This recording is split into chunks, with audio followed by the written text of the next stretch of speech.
Progress is growth or movement toward a goal. Humans have progressed to finding an easier way to produce and distribute food quicker to people.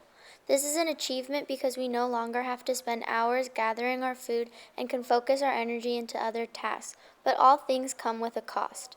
The cost is the means of how we achieve the fast-paced production. Americans have chosen a route that is beneficial towards themselves, but looking at it from an ethical standpoint, it isn't anything to be proud of. Because of the unprofessional way of handling animals, poor eating choices, and environment issues, either way, we have progressed in moving toward the goal of having a lasting food supply. Hunting and gathering was the original technique used to get food. The Hadza of Tanzania are some of the last full-time hunters and gatherers on this earth. Their diet is strictly honey and plants like tubers, berries, and baobab fruit.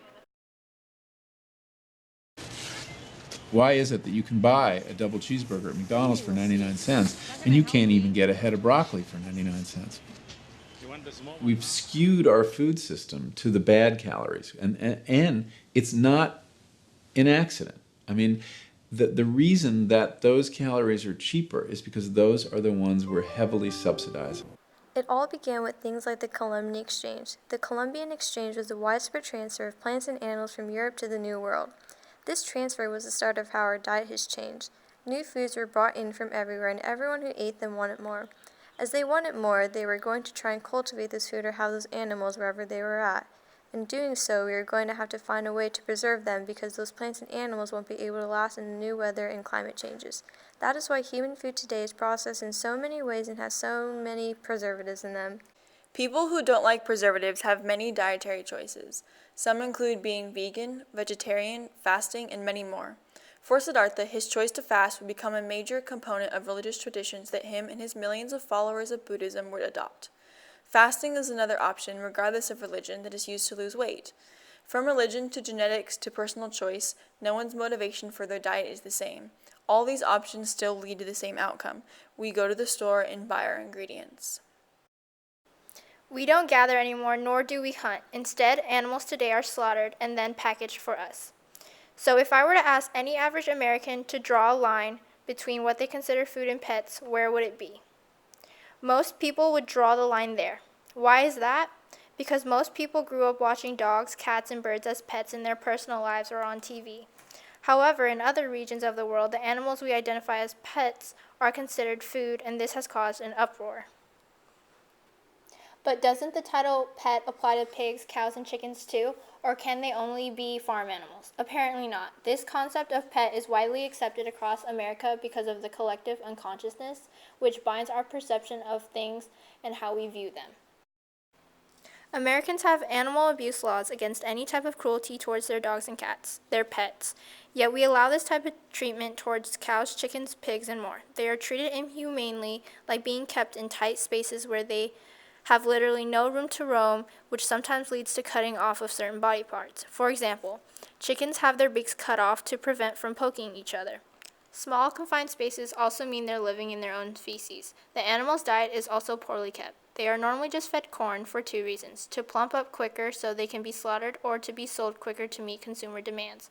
Corn is incredibly cheap to produce compared to pre-made nutrient-packed food, so it is a common food source for mass-produced animals.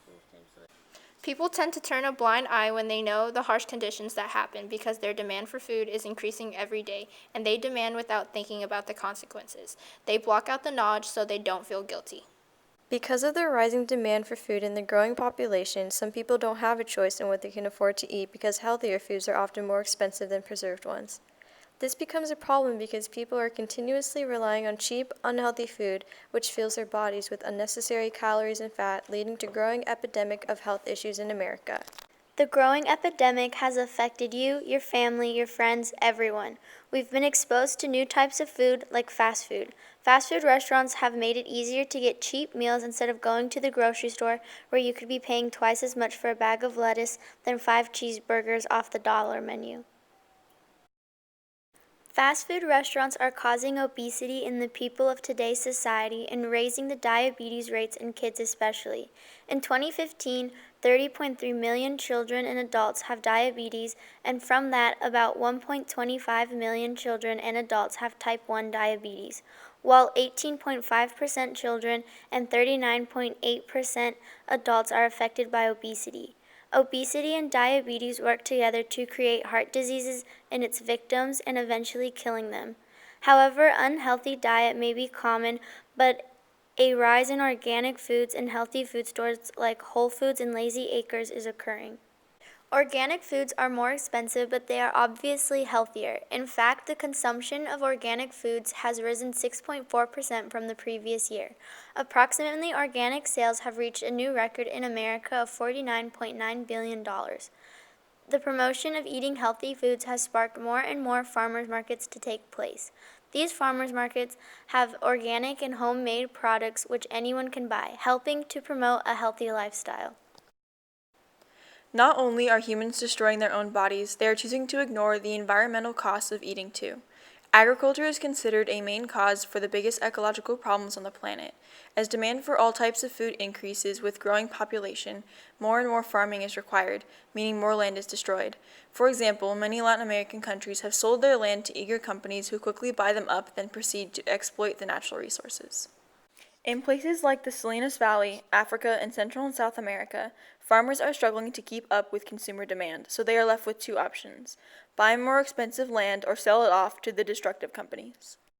Additionally, pesticides have been used to keep bugs from eating the crops, which prevent lowered crop yields. Although they keep our food safe, the environment is yet again paying a heavy price.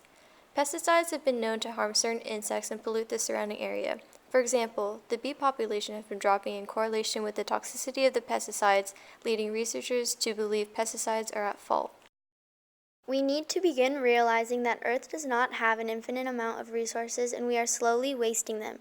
For us to truly progress, we must become aware of the impact of our everyday choices so that we can focus on changing our consumption habits to ones that help save ourselves and our home. Or else we will eat our planet to death and its epitaph will read, "Here lies the body of this world, whose soul alas to hell is hurled." From using thirst-quenching pills like those imagined in a child's mind to limiting consumption and wasted products, the struggle to find something easy, accessible, and not impossible is still at large.